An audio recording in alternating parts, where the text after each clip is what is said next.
Kembali di Metro Siang, pemirsa, dan Anda masuk di segmen Fact Check. Membahas yang belakangan ini sedang menjadi sorotan adalah soal pengemudi ojek online roda 2 yang resmi digeser statusnya masuk ke dalam klaster UMKM. Nah, pemerintah ini menyebut mereka sebagai pengusaha mikro transportasi online. Jadi ini akan kita bahas di siang hari ini, pemirsa. Tapi pertanyaannya sekarang, ojol masuk UMKM, benarkah ini solusi sejahtera atau cuma ganti status? Kita coba lihat ya perkembangannya, pemirsa. Nah, dari mana sih sebenarnya awal mula kebijakan ini? Jadi pemirsa, wacana ini sebenarnya sudah mulai dicanangkan dengan intens sejak akhir tahun 2024 setelah melalui berbagai diskusi panjang. Nah, akhirnya di tahun 2026 ini kemudian resmi disahkan sebagai kebijakan nasional lewat peraturan presiden atau Perpres. Nah, kalau dengar kata UMKM pasti yang terbayang di kepala kita adalah ribetnya urusan birokrasi ya. Nah, harus bikin NIB, nomor induk perusahaan, dan macam-macam atau izinnya juga. Tapi tenang, karena khusus untuk kasus ojol ini syaratnya dibuat mudah sekali oleh pemerintah. Status pengusaha mikro diberikan secara otomatis oleh pemerintah kepada seluruh driver roda 2 yang terdaftar aktif di aplikasi, misalnya Gojek, Grab, atau juga Maxim atau platform lainnya. Jadi driver-driver ini tidak perlu pusing daftar mandiri atau juga harus antri mengurus NIB di awal. Semuanya sudah berjalan otomatis biar masa transisinya tidak bikin bingung di lapangan. Pertanyaan selanjutnya, pemirsa, konsep kerjanya seperti apa? Nah, ini yang akan kita coba bahas, pemirsa. Jadi bukan buruh, bukan mitra biasa, konsepnya nanti mengubah status mereka yang kemudian dari driver, dari yang cuma tadinya adalah dalam tanda kutip ya mitra menempel di platform besar, sekarang diakui sebagai pelaku usaha mandiri skala mikro. Jadi dengan konsep ini, posisi perusahaan aplikator juga ikut bergeser. Aplikator sekarang bertindak murni sebagai penyedia jasa infrastruktur teknologi, bukan lagi bertindak sebagai bos tersembunyi yang bisa mengendalikan aturan atau juga tarif secara sepihak. Efek positifnya apa? Muncul yang namanya kesetaraan hak. Karena statusnya sudah resmi jadi bagian dari UMKM, pemirsa, para driver sekarang disejajarkan dengan pedagang kecil atau pengrajin lokal. Artinya kalau besok-besok nanti ada program bantuan sosial modal usaha, stimulus ekonomi, atau juga program proteksi dari Kementerian UMKM, abang-abang ojol ini punya hak penuh untuk mendapatkannya. Kita simak pernyataan dari Menteri Usaha Mikro Kecil dan Menengah, Maman Abdurrahman. Ini akan ditreatment menjadi pengusaha mikro transportasi online. Artinya mereka akan dimasukkan dalam kategori sebagai pengusaha mikro dan mereka akan berhak untuk mendapatkan semua insentif fasilitas yang didapatkan oleh para pengusaha-pengusaha mikro. Salah satunya tentunya terkait pajak, tidak dikenakan pajak karena rata-rata teman-teman saudara-saudara kita ojek online itu mereka pendapatannya di bawah 500 juta, artinya mereka dibebaskan dari pajak yaitu 0%.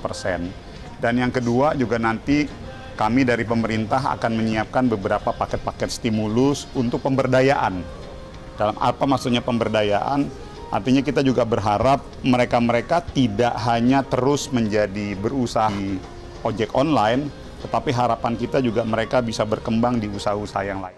Ya, tentu saja pemirsa, setiap kebijakan baru pasti punya dua sisi mata uangnya. Ada manisnya, ada juga tantangannya. Mari kita lihat dari sisi plusnya dulu ya. Jadi pertama yang paling terasa adalah ini pemirsa, potongan komisi yang turun. Jadi aplikasi dipangkas habis-habisan menjadi maksimal 8% saja. Otomatis driver sekarang bisa mengantongi 92% dari pendapatan bersih mereka. Kedua pemirsa adalah fasilitas bebas pajak alias PPh 0% bagi driver yang omsetnya di bawah 500 juta per tahun. Jadi nggak cuma itu, mereka sekarang punya akses karpet merah untuk meminjam modal lewat kredit usaha rakyat atau KUR dengan bunga super murah kalau mau buka usaha sampingan. Plus ada juga fasilitas pelatihan gratis langsung dari pemerintah untuk meningkatkan kapasitas usaha mereka. Nah, resiko terbesarnya kita geser pemirsa, berkenaan dengan untung rugi dari kebijakan ini adalah hak dasar sebagai karyawan. Karena diakui sebagai pengusaha mandiri, para driver ini otomatis tidak punya hak atas upah minimum regional atau UMR, tidak ada uang pesangon kalau berhenti, dan tidak ada jaminan THR keagamaan dari aplikator. Tantangan keduanya pemirsa adalah beban jaminan sosial mandiri. Mereka harus rela menyisihkan pendapatan sendiri untuk membayar iuran BPJS Ketenagakerjaan dan Kesehatan karena tidak ditanggung oleh perusahaan. Terakhir adalah pemotongan komisi aplikator yang jadi 8%, ini bisa memicu efek domino. Aplikator mungkin saja ini menaikkan biaya layanan ke konsumen demi menutupi operasional mereka. Kalau biaya layanan naik, harga jadi mahal, ujung-ujungnya konsumen bisa berkurang dan orderan malah sepi. Kita tampilkan pemirsa, berikut adalah tanggapan dari para pengemudi online terkait kebijakan yang baru ini. Kita simak pemirsa. Kalau programnya seperti itu sih ya sangat bagus sih, sangat membantu buat kita gitu istilahnya sebagai mitra driver yang kemarin-kemarin merasa ya apa namanya ada harapan lagi lah buat usaha yang lainnya selain ojol gitu. Jadi Bapak merasa terbantu ya Pak ya dengan bantuan ini ya Pak ya? Ya betul, merasa terbantu sekali gitu kalau ada program seperti ini. Harapannya ya dengan ini asal jangan terlalu tinggi bunganya gitu aja biar kita terjangkau gitu. Ya baik juga sih ya. Menurut saya gitu saya sangat setuju ya gitu ya. Mungkin bisa lebih kalau untuk ojol ya ada pendapatan di luar itu bisa buat modal gitu ya gitu ya. Baik Pak. Nah, saya sangat menyambut baik dan mudah-mudahan bisa terlaksana karena nggak selamanya saya juga pengen jadi ojol gitu. Saya mau buka usaha, mungkin juga bisa buka lapangan kerja buat yang lainnya. Saya berencana emang mau buka bengkel gitu. Ya mudah-mudahan bisa terlaksana lah program pemerintah ini. Nah Mas, kalau dari sisi Mas nih sebagai saat ini, mungkin apa begitu Mas yang bisa jadi masukan terkait dengan program ini? Apakah terkait dengan bunganya atau bagaimana ini Mas? Oh, saya pengen bunganya lebih rendah lah daripada pinjol-pinjol itu tuh.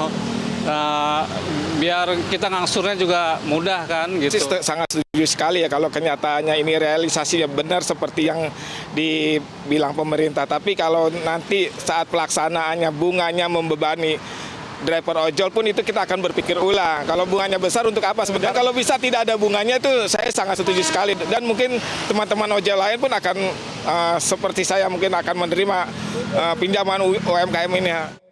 Ya, sekali lagi karena ini aturan baru, jadi kita berharap bahwa nanti akan terus ada perbaikan dan mendengarkan dari dua belah pihak ya, dan juga membuka banyak pintu kesempatan dan proteksi baru. Kami akan kembali dengan informasi lain, pemirsa tetaplah di Metro Siang.